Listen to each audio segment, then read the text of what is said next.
Assalamualaikum dan salam sejahtera. Saya Nazri Kahar. Ini Dialog Poket Rakyat. Malam ini kita akan memberikan tumpuan khusus pembicaraan selama sejam ini untuk melihat pilihan dan juga potensi para graduan dalam bidang technical, vocational, engineering dan juga TVET misalnya untuk mendapat gaji yang lebih bermaruah. Kerana inilah yang menjadi isunya dalam keadaan ekonomi yang begitu mencabar pada ketika ini. Bukan hanya para graduan biasa tetapi graduan TVET yang kita sangka selalu dikatakan laris di pasaran, kadar employability yang tinggi dan sebagainya. Tetapi realitinya mereka bergelut untuk mendapatkan gaji minimum.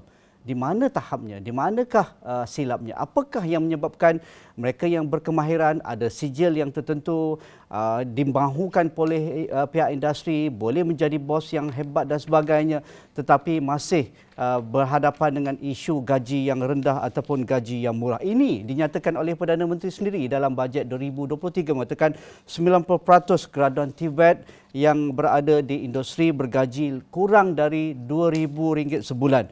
Dan beliau bertekad, kerajaan hari ini bertekad pembaharuan segera perlu dilaksanakan agar 90% ini akan mendapat gaji yang bermaruah melebihi gaji minimum RM2,208 yang sudah pun dikuatkuasakan oleh pihak kerajaan. Jadi berbagai inisiatif dinyatakan dalam belanjawan tersebut, antaranya sistem latihan dual nasional SLDN yang akan memanfaatkan lebih 8,000 pelatih dengan peruntukan lebih 50 juta dan program Academy in Factory dan sedang dilaksanakan dengan rancaknya dengan kolaborasi dengan pihak industri terus akan diberikan tumpuan oleh pihak kerajaan dan juga industri yang terlibat dengan TVET. Jadi untuk melihat perkara ini, apakah yang boleh dilakukan, apakah isu dan cabarannya dan the way forward. Jadi tiga ahli panel sudah pun bersedia dengan saya pada malam ini. Di sebelah kanan saya tak asing lagi rakan saya, saudara Muhammad Rizan Hassan. Apa khabar Rizan? Alhamdulillah sihat. Dia punya baju sendiri pun dah boleh menggambarkan, ada yang kuning tu. Beliau mahir. Setiausaha Agong Pertubuhan Kebangsaan Pekerja Berkemahiran ataupun PKPB. Banyak isu yang akan boleh dikongsikan oleh Rizan.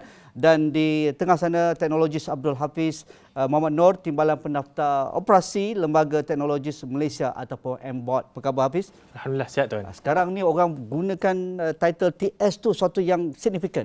Suatu yang penting untuk menggambarkan apa yang beliau ada dalam bidang TVET ataupun teknologi. Dan di hujung sana, Dr. Kasuma Satria Ahmad Jadi, Ketua Pegawai Sumber Manusia Merangkap Pengarah Komunikasi Korporat Aon Malaysia. Apa khabar Dr.?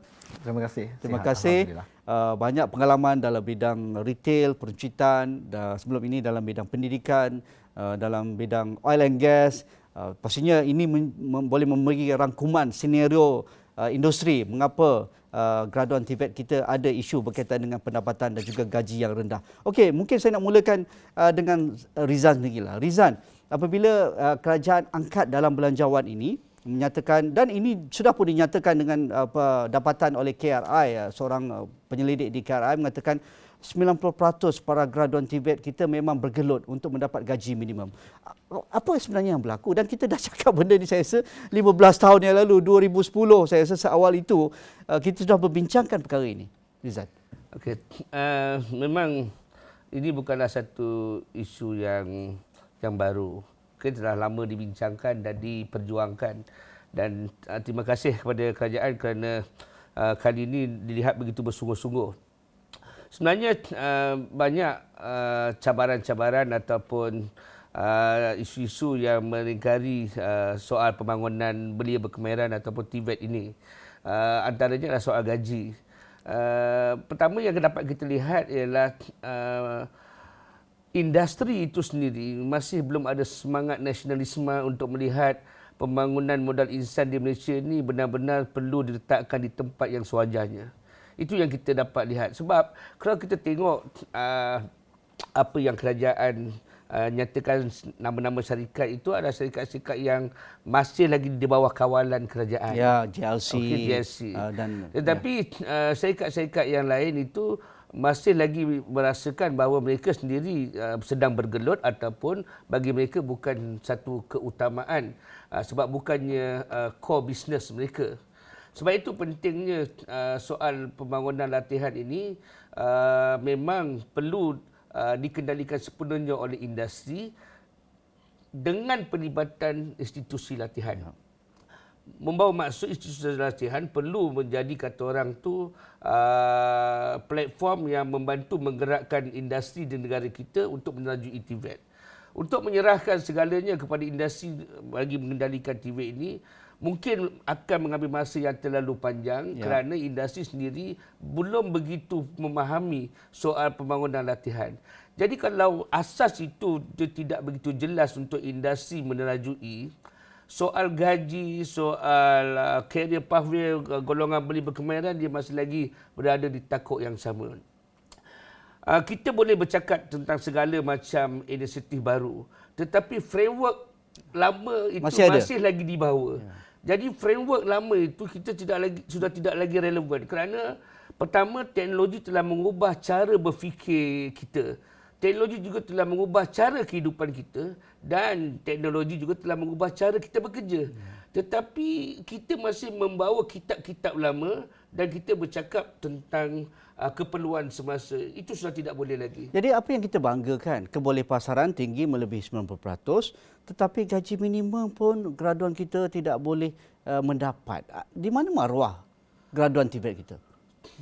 Satu perkara yang kita lihat graduan TVET di negara kita ni, dia tidak seperti graduan TVET di negara yang lain, di mana graduan TVET di negara kita ni dia merasakan aku kalau dapat kerja dah kira okey dah. Cukup dah. Sebab dia punya semangat nasionalisme untuk memperjuangkan nasib dia sendiri itu sebenarnya tidak ada. Kalau kita tengok struktur latihan kemahiran di Malaysia ni hanya menekankan soal praktikal semata-mata. Tapi soal hak dia sebagai bakal pekerja satu hari nanti tidak banyak ditekankan. Bahkan saya yakin tidak ada modul tertentu pun yang diterangkan kepada graduan-graduan TVET ini berbanding dengan graduan akademik. Yang mana adanya elemen kepimpinan di dalam tu diterapkan segala macam dan mereka apabila keluar mereka sentiasa memperjuangkan bukan saja tentang kebolehpasaran pekerjaan, mereka memperjuangkan juga hak mereka untuk beasiswa, mereka memperjuangkan hak untuk mendapat diskaun PTPTN, tapi belajar kemahiran tidak. Mereka sentiasa ibarat didoktrin untuk bekerja dan menerimalah apa saja keadaan apabila mereka bekerja itu nanti. Ini sesuatu yang tidak seharusnya berlaku di Malaysia sebab apa yang dilahirkan hanyalah untuk bekerja, yang mana akhirnya berada di tempat kerja mereka tidak ada suara untuk mereka bangkitkan tentang permasalahan-permasalahan yang ada. Sebab itu bila kerajaan hari ini melihatkan bahawa graduan TVET harus dibela, maka perlu ada sambutan yang besar-besaran sama ada industri, pemimpin masyarakat, pemimpin belia dan segala-galanya di bawah ni. Okey, Hafiz sendiri yang lahir daripada TVET dan kalau kita tengok latar belakang Hafiz begitu cemerlang lah sampai ke tahap yang menjadi seorang teknologi sekarang dan juga menjadi timbalan pendaftar di MBOT. Jadi apa yang menyebabkan kita macam seolah-olah ada satu fasa stagnan berbanding 15 tahun lalu ataupun 20 tahun lalu kita lihat persepsi bahawa graduan TVET ini second class dalam ruang akademik itu dah makin susut, dah makin phase out lah berbanding 5-6 tahun lalu ataupun 10 tahun lalu. Itu berjaya. Tetapi dari sudut realitinya, apa yang kita lihat, apa yang kita bincangkan pada malam ini, nampaknya ada satu isu besar berkaitan dengan sudut motivasi untuk mengangkat mereka dalam jurusan TVET ini ke tahap yang tertinggi. Itu yang pertama. Keduanya, adakah framework kita ni masih berada di takuk yang lama menyebabkan orang kata pun dia punya hunger ataupun untuk mengejar sesuatu yang lebih baik itu amat perlahan dan ini diambil peluang oleh majikan dan juga industri. Hafiz sendiri. Okey, terima kasih Tuan Haji Kahar. Secara basicnya model yang ada di Malaysia ini sebenarnya bukanlah tidak berjaya. Kita telah melahirkan daripada sistem yang sedia ada ni ramai graduan-graduan yang telah menunjukkan kejayaan yang cemerlang. Cuma dari segi persentage ni mungkin tak ramai. Betul. Okay, kalau saya boleh sentuh yang awal tadi berkaitan dengan persepsi. Saya rasa persepsi yang utama yang membelenggu dunia TVET ni adalah persepsi ibu bapa sendiri. Okay, so dan saya percaya dengan adanya awareness dan sebagainya, sekarang ini persepsi masyarakat itu telah banyak berubah dan semakin lama semakin ramai orang yang nak menceburi bidang TVET dan sebagainya. Okay, dari segi framework yang sedia ada, kita melihat di Malaysia dan negara-negara maju yang lain, tidak ada banyak perubahan, tidak ada banyak bezanya. Contohnya kita pun sendiri kita ada garis panduan yang jelas. Kita ada daripada sekolah, kita ada kolej vocational, dan kita ada di peringkat kemahiran tinggi, kita ada Institut Latihan Perindustrian, kita ada kolej universiti, dan kita ada Malaysia Technical Universities, di mana framework itu telah ada dan telah disediakan oleh pihak kerajaan. Cuma isunya yang kita lihat di sini adalah ada 3 perkara. Yang pertama adalah individu itu sendiri. Di mana graduan ini apa yang Rizal cakap tadi tu? Betul. Di mana individu itu sendiri yang belajar TVET, apabila mereka telah mendapat sijil kemahiran ataupun sijil TVET itu sendiri, bila mereka memasuk dunia pekerjaan, mereka tidak ada satu keinginan untuk menambah nilai dalam diri mereka. Contoh mereka belajar ilmu welding. Okey, bila mereka masuk kimpalan, mereka masuk dunia pekerjaan, jika mereka nak gaji yang lebih tinggi, mereka perlukan satu lagi latihan intensif, mungkin ROV dan sebagainya untuk meningkatkan gaji mereka. ROV dan sebagainya. Maksudnya, contohnya electrical. Bila kita ada sijil kemahiran electrical, untuk mendapat gaji yang lebih tinggi, mereka perlu mendapatkan pengiktirafan chargeman dan wireman dan sebagainya untuk menambah nilai diri mereka. Itu ada sijil lain tu? Betul, ada sijil lain. Which, pandangan saya, pertama kita kena lihat, kita kena bagi motivate kepada our graduan kita untuk mereka perlu mencabar diri mereka untuk mencapai tahap yang lebih tinggi. Tidak selesa dengan satu sijil saja. Mereka perlu explore, mereka perlu communicate dengan industri supaya mereka dapat satu kelebihan tambahan untuk mereka berjaya dalam dunia kerjaya mereka. Okay, yang kedua, saya nampak juga dari aspek polisi kita. Okay? Polisi kita. Di mana bila kerajaan mewar-warkan untuk memberikan pengiktirafan kepada graduan TVET, polisi kita dari segi aspek gaji ini perlulah selari dengan hasrat kerajaan itu. Sebagai contohnya, kita lihat ada juga skim-skim perkhidmatan di peringkat awam dan juga swasta. Mereka menerima graduan TVET tapi dengan gaji yang lebih rendah daripada graduan kejuruteraan, graduan akademik. Dan juga di peringkat industri, mereka melihat dari segi skill hands-on itu untuk mendapatkan gaji. Tetapi dari segi polisi kita, apabila industri melihat di sektor-sektor awam terutamanya ada kelompongan, ini menyebabkan orang nampak TVET ini second class. Okay? Oleh itu sebab MBOT ini ditubuhkan oleh kerajaan melalui Akta Teknologi dan Juruteknik 2015. Adalah untuk memberikan pengiktirafan profesional kepada graduan TVET itu sendiri. Which semenjak kita ditubuhkan daripada tahun 2017, kita mencatatkan pendaftaran pertama, sehingga kini kita telah mencatatkan hampir 70,000 keahlian. Which attraction untuk berdaftar sebagai profesional itu semakin meningkat naik. Tapi bagaimana kita nak support this agenda untuk mencapaikan negara kita ke tahap yang lebih maju? Kita target untuk ada pekerja berkemahiran untuk Malaysia 2030 berapa? Kita target yang kita dalam rancangan kemahiran bersama dalam 35%, which sekarang ini kita masih ada dalam around 28%. Which kita ada kelompongan yang sangat tinggi, besar, which di Singapura hampir 50% pekerja mahir yang ada. Oleh itu, polisi yang sedia ada ini bersama dengan framework yang sedia ada, kita sebenarnya perlu menambah baik supaya boleh meningkatkan lagi employability kita dan secara sekaligus dapat meningkatkan gaji kita punya graduan TVET. Pandangan industri pada Dr. Kesuma, mengapa ini ada jadi isu? Mengapa para graduan TVET kita tidak ada motivasi untuk menambah nilai sijil mereka ke tahap profesional yang dimahukan oleh majikan?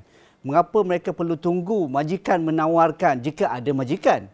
Pengalaman Dr. Kesuma dalam bidang oil and gas, kan satu ketika dulu kita dengar mereka yang dalam bidang kimpalan di bawah laut tu, dalam industri oil and gas dibayar melebihi daripada gaji jurutera dan juga arkitek. Tetapi mungkin tidak setanding bagi graduan-graduan dalam bidang electrical, wireman, chargeman dan sebagainya. Jadi di mana kata pun mismatch para graduan ini sebenarnya untuk mengangkat nilai mereka, akhirnya mereka mendapat gaji bermaruah. Untuk mendapatkan gaji bermaruah ni basically untuk industri kita berdasarkan kepada skill, kompetensi dan juga performance.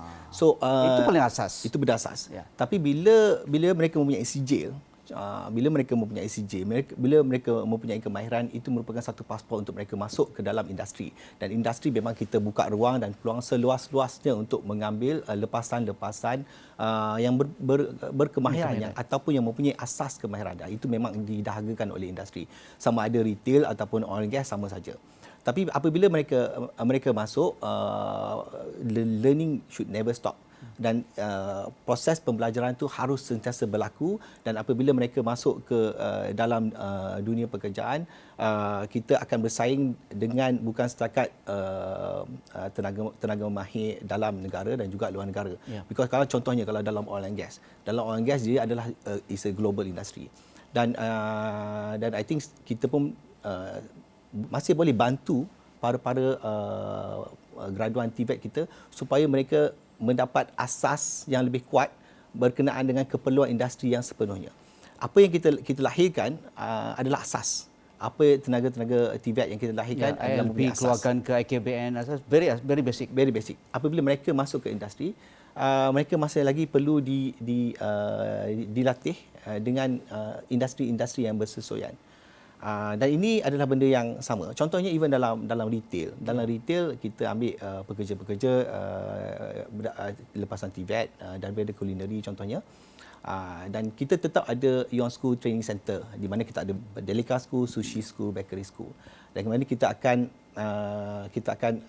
ada program untuk melatih mereka supaya mereka boleh mengeluarkan produk-produk penghasilan seperti mana mengikut standard dan piawaian yang diminta oleh syarikat. Mereka ada asas, dan asas mereka itu adalah sesuatu yang membawa mereka masuk. Tapi seterusnya kita kena sesuaikan dengan industri. Begitu juga dengan oil and gas. Itu ada niche ni lah. Ya, mesti ada niche. Dan kalau niche ni boleh dibawa keluar, instead of waiting untuk mereka masuk ke dalam industri baru mereka mendapat pengetahuan ni, lambat. Sebab tu kolaborasi antara industri dengan institut latihan, vocational, IKBN contohnya sangat penting. Even politeknik sangat penting, di mana relevansi modul dari segi pekerjaan, dari segi kehendak industri itu sangat penting supaya apa yang dikeluarkan tu adalah sangat cantik. Contohnya dalam oil and gas. Dalam oil and gas kita ada satu program yang kita pernah buat dengan Selangor SHRDC, Selangor Human Resource Development Corporation, untuk piping engineer.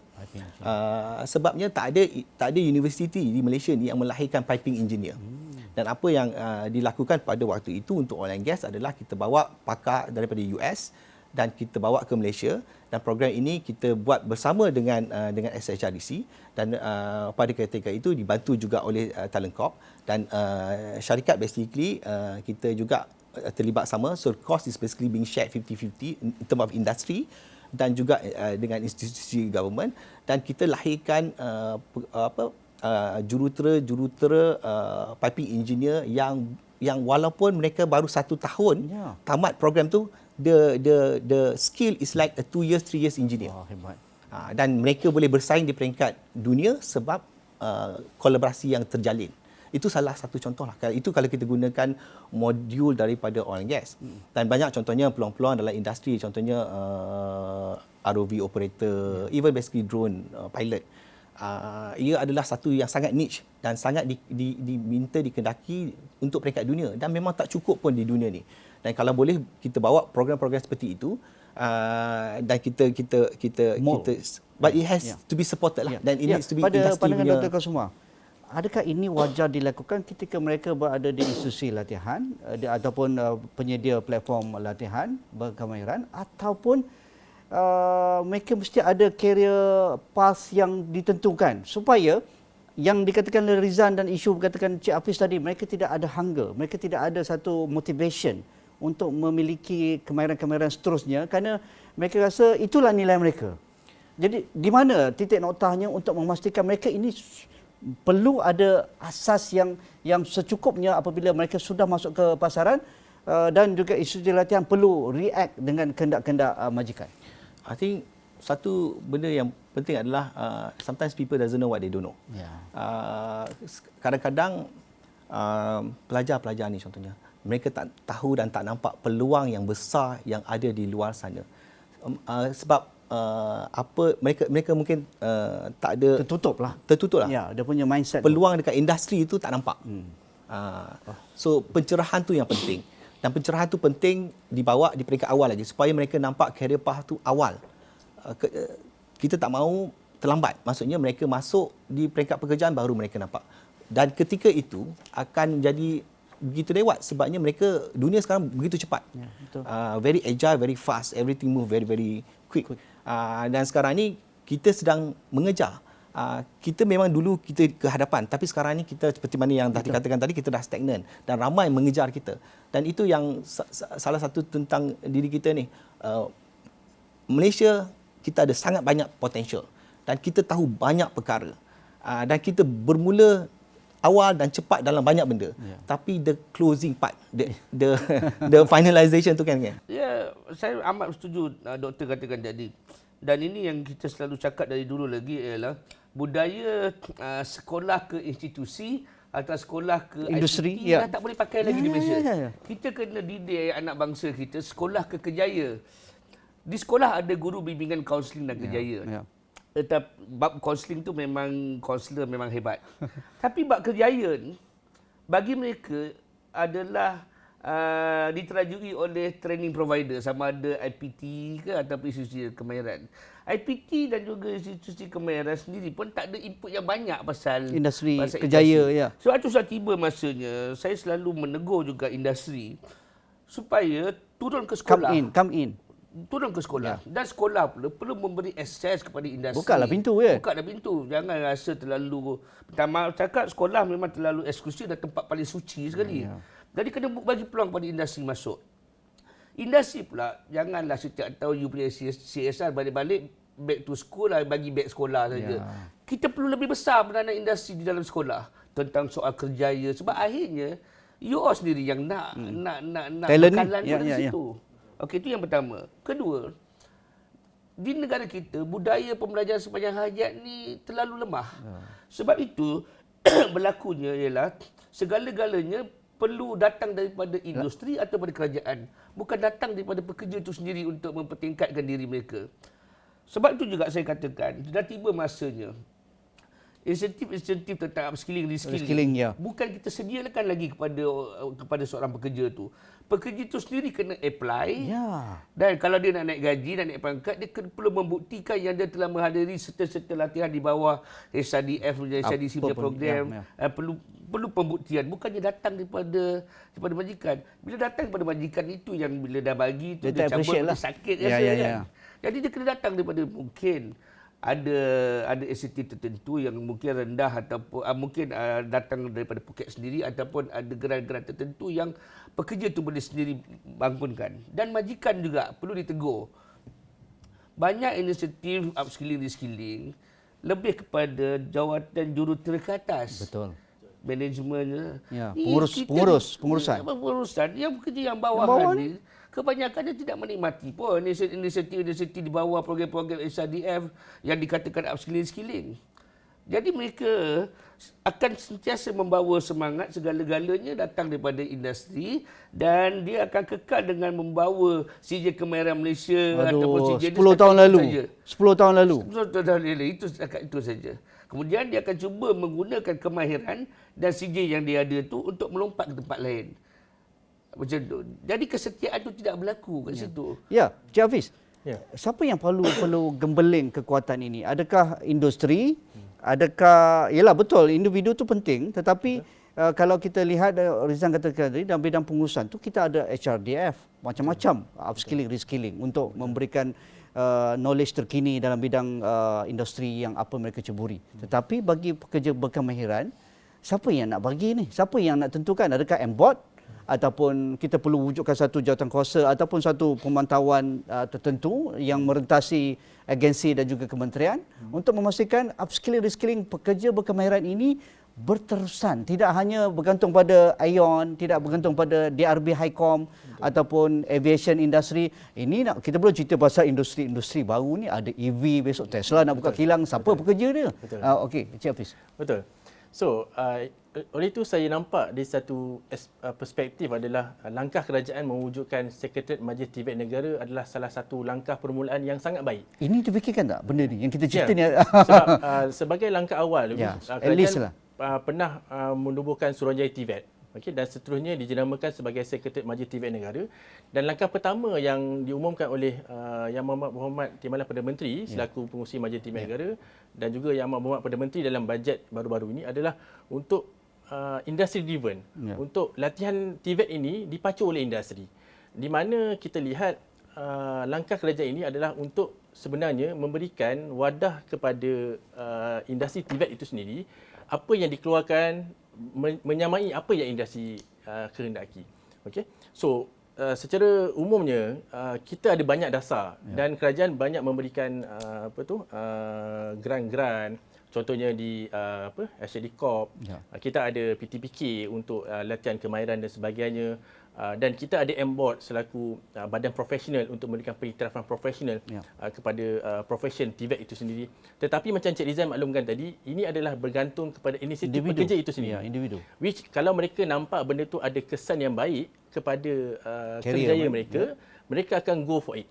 Okey, tetapi kalau majikan mereka push untuk mereka mendapatkan sesuatu itu, contoh untuk satu pekerjaan itu, walaupun you dah ada diploma electrical, tetapi untuk you buat kerja-kerja ini perlu ada sijil chargeman contohnya. So barulah push factor tu akan ada.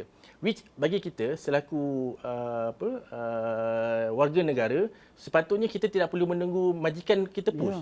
Tetapi kita kena cari jalan, dan dalam masa yang sama bila kita meningkatkan lagi tahap kemahiran kita, itu akan meningkatkan lagi employability kita di masa akan datang. Which dalam Majlis TVET Negara juga saya difahamkan memang ada satu contoh GITC, Government Industri Technical dan sebagainya. So itu membantu untuk mempromosikan pekerja-pekerja berkemahiran kita untuk transfer knowledge. Okay? So contoh mungkin dia expert dalam sesuatu bidang dan dia boleh transfer knowledge mereka ke industri yang lain. Sebab dalam bidang teknologi ni kita cut across.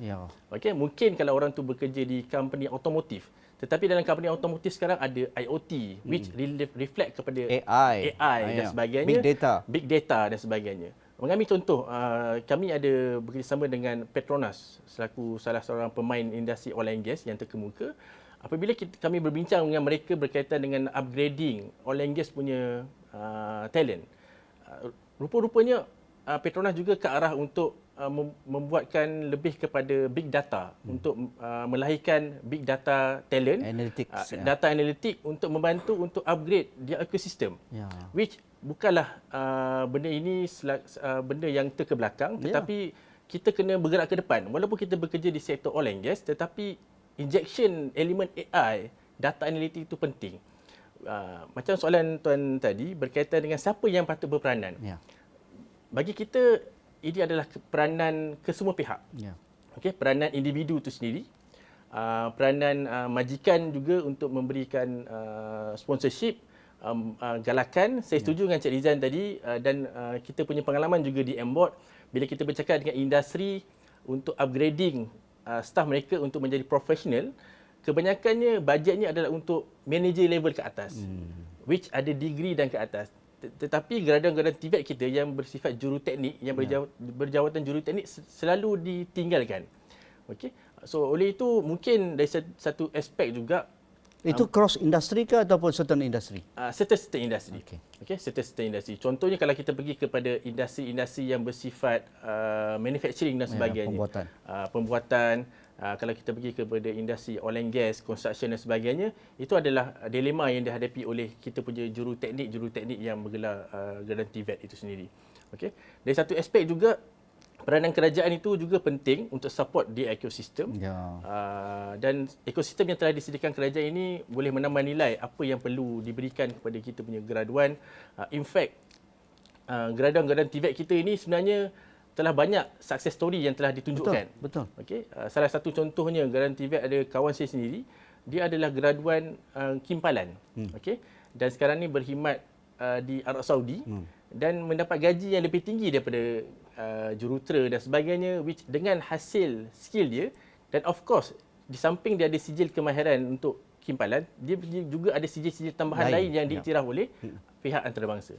Mengapa Aeon boleh membuat satu keputusan yang amat besar? Dia banyak industri-industri, apa pun juga industri, tapi Aeon membuat satu dasar gaji minimum mesti dilaksanakan untuk menggaji tak semua pekerja-pekerja baru Aeon, tetapi apa yang menyebabkan Aeon mampu membuat satu keputusan yang amat besar dalam keadaan ekonomi yang begitu struggle, dan banyak industri masih ignore lah kerana mereka baru balik daripada pandemik. Sebelum itu oil and gas kita jatuh dan sebagainya, tetapi Aeon masih mampu memberikan gaji minimum kepada para graduan, termasuk para graduan TVET itu. Okey. Satunya sebab DNA Aeon itu sendiri. Aeon bermaksud eternity. Dan Aeon merupakan satu syarikat Jepun yang telah berusia lebih pada 260 tahun. Datang dijemput ke Malaysia ni hasil daripada dasar pandang ke timur. So 39 tahun dah usia Aeon pada tahun ini, dan kita sekarang ni ada 8 syarikat termasuk 2 public listed company. Dan alhamdulillah Aeon baru dapat digital banking license pada tahun lepas, dan insya-Allah akan beroperasi hujung tahun ini ataupun awal tahun depan. Dan apa yang Aeon lakukan adalah dengan semangat Aeon DNA, dan Aeon DNA nombor 5 kita adalah kita kena give back to the society. Dan kerana kita tahu bahawasanya untuk Aeon terus berjaya, sebab Aeon tu maksudnya eternity, untuk Aeon terus berjaya, ia tidak boleh tidak dia kena hidup bersama dengan komuniti di mana juga ia berada. Dan bila komuniti dia prosper, Aeon juga akan prosper. Dan kerana kita bukan kita adalah sebahagian, kita adalah komuniti. Dan kerana itu awal tahun lepas Januari, kita telah pun melaksanakan tangga gaji minima RM1,500 sebelum industri-industri lain, syarikat-syarikat lain, dan sebelum even government mewartakan. So pada Januari tahun lepas kita dah bermula 1,500, dan kita daripada semasa ke semasa juga membuat pelarasan untuk kaki tangan kita yang lain. So dan kenapa kita buat seperti mana yang kita katakan, ialah Aeon DNA, profit is important but it is not everything, sebab kita melihat jangka masa panjang. Dan itu adalah falsafah Aeon lah.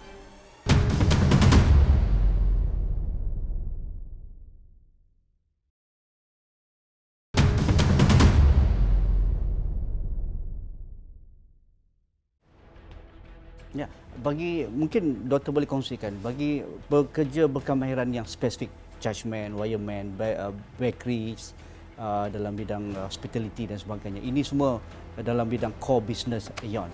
Dan kita tahulah banyak mall Aeon seluruh negara dan perlu dijaga oleh orang yang berkemahiran dan juga bersertifikasi yang tertentu. Jadi nak naikkan taraf mereka itu susah tak? Kerana mereka ini berada dalam satu demand yang amat tinggi. Betul. Kalau setakat kemahiran fasa 3 Rizan. Tahap 3. Tahap 3 saya rasa ribuan. Tetapi dah masuk jadi wireman ataupun judgeman kata Hafiz tadi, mereka akan laris di pasaran. Tetapi bagaimana Aeon boleh secure mereka supaya kekal dan sentiasa ada career path mereka? Ya, betul.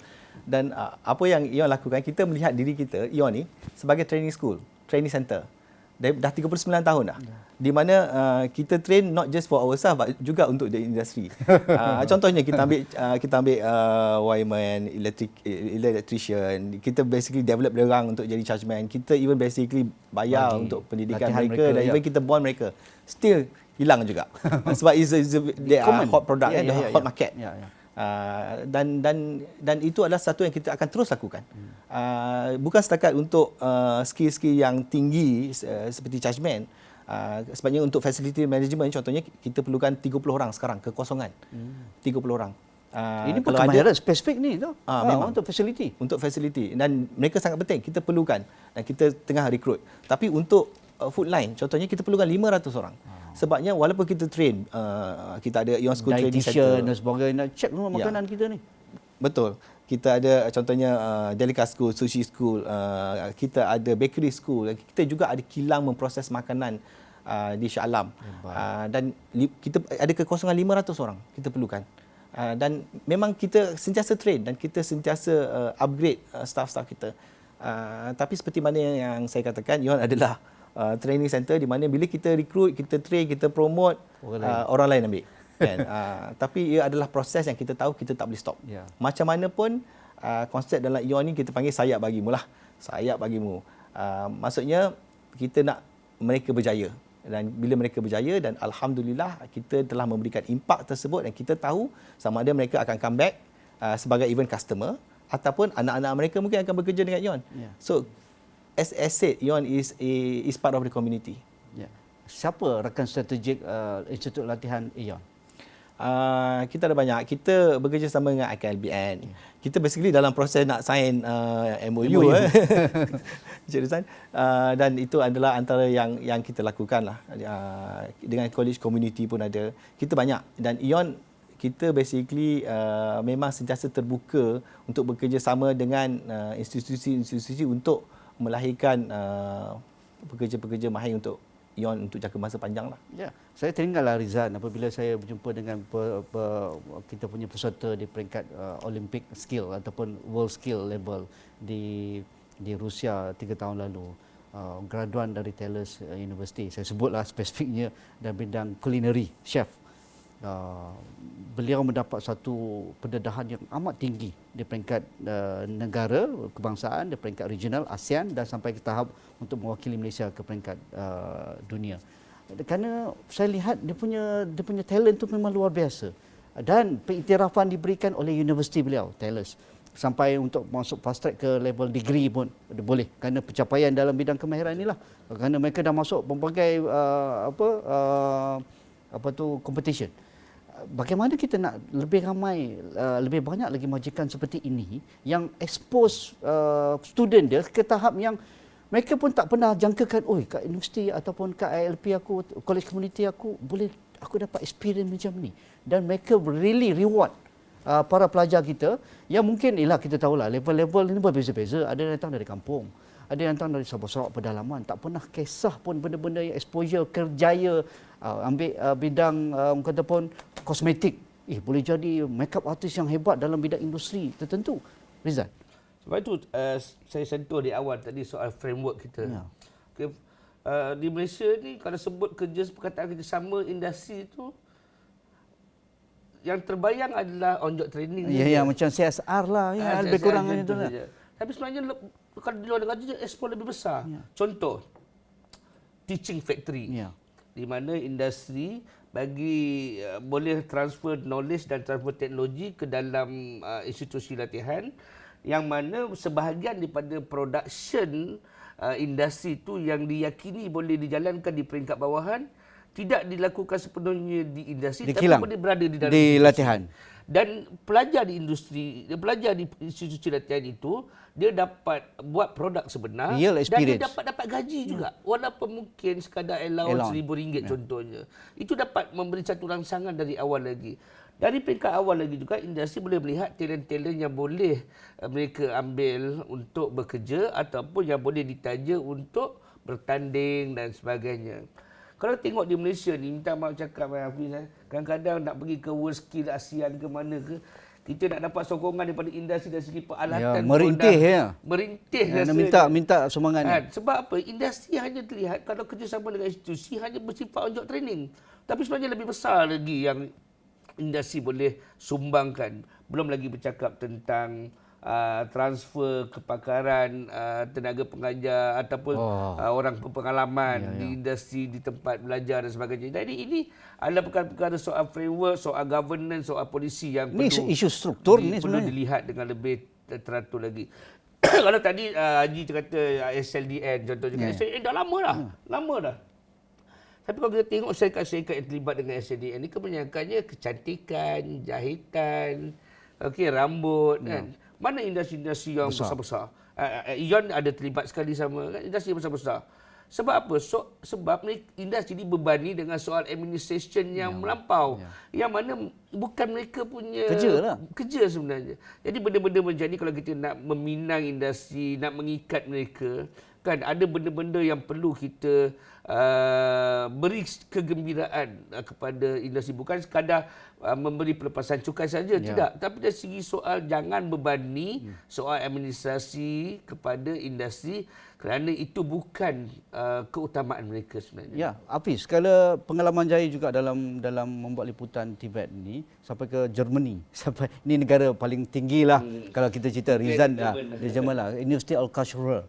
Universiti ini ramai juga student kita yang buat degree dan master degree dan sebagainya. Antara industri yang paling banyak menyumbang kepada Universiti Karlsruhe ini dalam bidang engineering otomotif, Mercedes dan BMW. Betul. Para student mereka buat bidang mechanical dan otomotif dengan kereta Mercedes terbaru dan juga sistem komputeran terbaru dari kilang Mercedes di Stuttgart ke Karlsruhe. Saya cakap, oh my God, untungnya kamu. Saya cakap, student-student Malaysia, 5 orang lah engineer kita. Betul bang. Kalau kat Malaysia ni kita dapat proton paling lama. Betul. Dari segi aspek itu memang Jerman adalah salah satu negara yang menjadi rujukan TVET di Malaysia lah sebenarnya. Disebabkan mereka ada chambers of commerce yang kuat. Di mana polisi mereka memang mewajibkan untuk industri terlibat dalam industri TVET itu sendiri untuk mengeluarkan pekerja mereka. Which itu juga idea yang dibawa oleh Majlis TVET negara untuk mewajibkan industri itu terlibat dalam terjun terus dalam industri TVET. Di mana kita difahamkan untuk dalam masa 1-2 hari ini ada MOU signing di antara 10 big industri. Kita difahamkan 10 industri bersama dengan kementerian untuk meneraju TVET itu di peringkat industri dan very spesifik.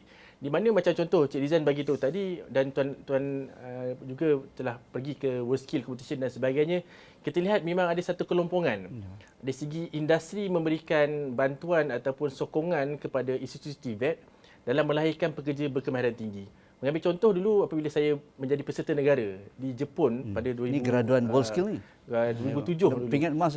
Bila kita pergi di sana, perkara pertama yang kita lihat sebagai peserta adalah kita lihat equipment yang dibawa oleh negara-negara lain tu, kita jauh ketinggalan. Lekenya. Pada Saya perasan tu. Pada tahun 2007 pada ketika itu. Di mana contohnya kita gunakan equipment PLC.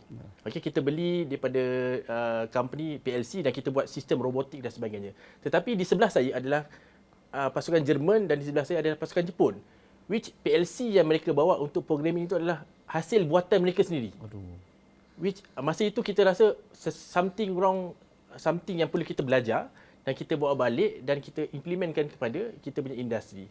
Dan satu lagi contohnya di Jepun pada ketika itu, trainer ataupun peserta yang menyertai pertandingan mewakili Jepun pada ketika itu, mereka menjalani latihan di Honda sendiri selama 2 tahun. Yang masuk World Skill ni? Yang masuk World Skill ni. Maksudnya apabila mereka di sistem real pendidikan, exposure. Dia masuk terus di industri dan dia bekerja dan dia tidak fikir untuk dia mendapatkan qualification akademik itu. Tak ada. Di mana di peringkat negara kita, student kita perlu go through kita punya sistem dan sebagainya, dan exposure industri itu amat sedikit untuk membantu mereka dari segi kita takut tak lulus ni akademik ni. Baru fikir pasal kerja. Betul. Dan itu menyebabkan mungkin kita ada kelompongan di situ, dan dari masa ke semasa kita cuba menggalakkan industri untuk memberikan partisipasi untuk tidak mengharapkan kerajaan semata-mata untuk invest equipment, sebab bila kita nak pergi pertandingan ni equipment sangat mahal. Kita kena ada equipment yang up to date, which kita perlukan bantuan industri untuk kita mengembeling segala tenaga untuk memperkasakan kita punya gerangan TVET dan seterusnya mendapat pingat emas kita di peringkat antarabangsa. Ya. Adakah kita perlu jadi satu negara yang benar-benar ada political will, Doktor, untuk mengangkat industri TVET ataupun latihan TVET? Kerana akhirnya apa yang kita nak lakukan dalam masa 5 tahun 10 tahun akan datang, bila Perdana Menteri kita akan menceburi secara aktif dalam bidang tenaga diperbarui. Kita mahukan otomotif yang lebih mesra alam. EV akan menjadi satu drive baru pada industri, kerana kita tak maulah yang industri yang pelaburan bernilai rendah ini. So, saya rasa ini merupakan satu tanggungjawab semua dan agenda utama. Dan kita kena lakukan ini bersama-sama dan bermula daripada asas, di mana kita bermula even di peringkat sekolah. Kalau dahulu, kita cakap pasal dahulu kan, kalau sekolah pun basically banyak yang fokus dia adalah kepada peperiksaan. Sekarang dah berubah. Tapi kita sekarang ni kena lebih kepada kemenjadian pelajar secara the holistic development of the children tu sendiri, supaya pelajar-pelajar ni daripada asal, daripada awal ni mereka nampak career, mereka nampak apa yang mereka nak buat ke hadapan dan peluang-peluang yang ada, dan mereka kena ada idola dan contoh model yang mereka boleh gambarkan dan mereka boleh belajar dari. Dan ini penting. Dan selepas peringkat sekolah tentunya di peringkat tertiary dan di akhir sekali di peringkat industri, dan kena ada satu ekosistem yang menyambung antara semua ni, supaya semuanya berjalan dalam satu agenda secara keseluruhan. Kita tak nak ada macam silo. Di peringkat sekolah macam ni, di peringkat tertiary macam ni, di peringkat industri macam ni, masing-masing buat kerja masing-masing. Dan masing-masing rasa masing-masing betul. Kan? Tapi kita perlukan secara keseluruhan, benda ni mesti digamblang secara penuh dan total. Macam negara Jerman, of course, banyak yang kita boleh belajar pada mereka. Dan kita tahu kita banyak kena belajar pada mereka. Tapi kita masih lagi belum capai tahap tu. Ya, Rizan, generasi Z ni lain. Mereka ni begitu robust. Mereka ni suka independen, mereka tak suka terikat suatu benda, mereka suatu yang cepat, yang pantas. Tetapi realitinya kadang-kadang mereka terlepas pandang dari sudut karier dalam bidang masing-masing. Walaupun mereka dalam bidang TVET ada sijil pengumuman tahap 3 dan sebagainya. Tetapi mereka tak nak masuk ION. Masuk ION mungkin bosan dah jadi bakery 3 bulan je berhenti. Okey, saya mengambil pengalaman saya dalam belia ni. Ini saya tanya tu. Mungkin saya nak kongsikan sedikit dalam masa yang paling singkat ni, insya-Allah. Pertama, human resource management sudah tidak boleh bersendirian. Ya. Okey, human resource management yang HR belajar ni semua ni, kan, minta maaf, dah tak lagi relevan di mata anak muda hari ini.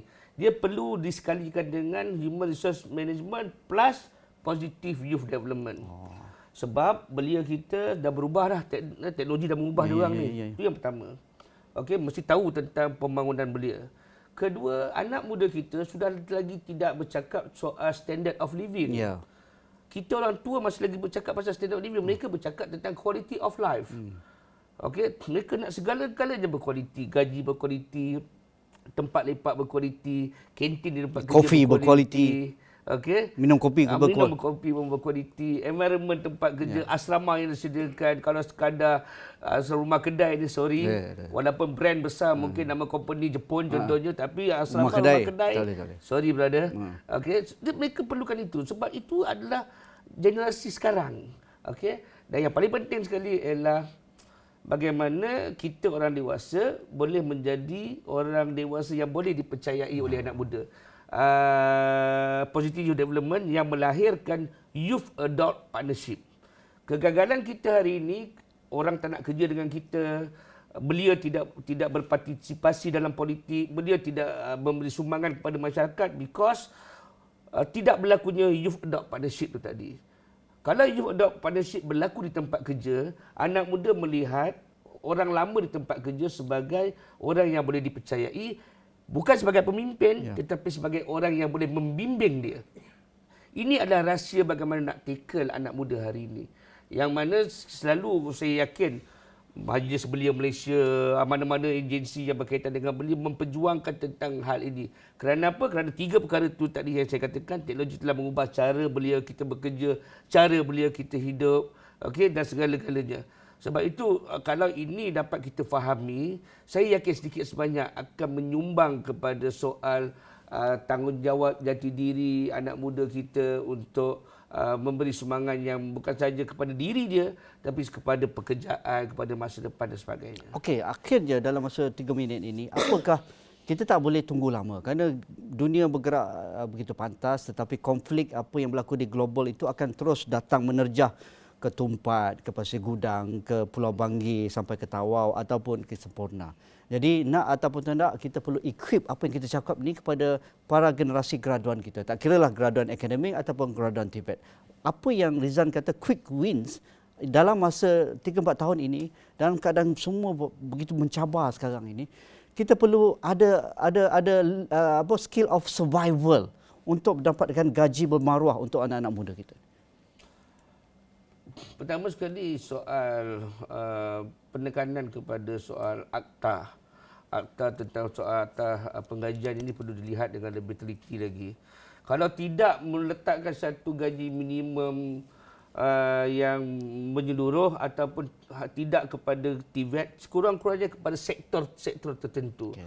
Contoh mungkin sektor yang ketiga, contoh retail kan, berapa gaji minimum yang selayaknya. Mengapa tidak? Okey, otomotif berapa yang selayaknya. Kalau dapat dimulakan itu pun sudah cukup memadai. Kedua, kena segerakan kepada soal sekolah kekerjaya itu tadi. Okey, di mana sekolah kerjaya itu sebenarnya lah yang akan menyokong kepada industri pekerjaan di negara kita. Dan yang ketiga sudah pastilah perlibatan industri di dalam pembangunan latihan. Mungkin dari segi soal persijilan mungkin mengambil masa yang panjang. Setidak-tidaknya industri melalui industri lead body masing-masing boleh create ekosistem tu. Ya, create ekosistem tersebut. Itu yang paling penting. Bagi Hafiz sendiri, adakah itu terlampau sukar untuk kita lakukan? Saya rasa itu kita boleh capai dengan kerjasama semua pihak, peranan majikan, industri, government, badan profesional seperti MBOT dan badan-badan profesional lain dan sebagainya. Tapi satu elemen yang saya rasakan mungkin kita perlu berikan penekanan juga adalah untuk memberikan laluan dan akses kepada graduan TVET kita untuk menjadi usahawan. Which dengan bekerja sendiri, mungkin peluang untuk dapat gaji yang lebih tinggi itu lebih besar. Tetapi dengan ekosistem, dengan ekonomi sekarang dan sebagainya memang agak mencabar.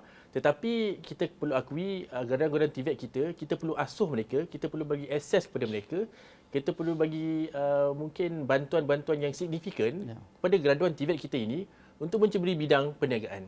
Mungkin dalam masa dia bekerja dalam industri mereka, tetapi mereka boleh buat secara kecil-kecilan dan sampai masanya mereka menjadi independent dan mereka boleh boleh menjadi independent entrepreneur dan mereka boleh menggaji juga orang lain, rakan-rakan lain, which kita dapat lihat ada success story juga, ada galangan graduan TVET kita contoh dalam bidang automotif. Okey, mereka membuka bengkel, betul, bidang aircon, automotif.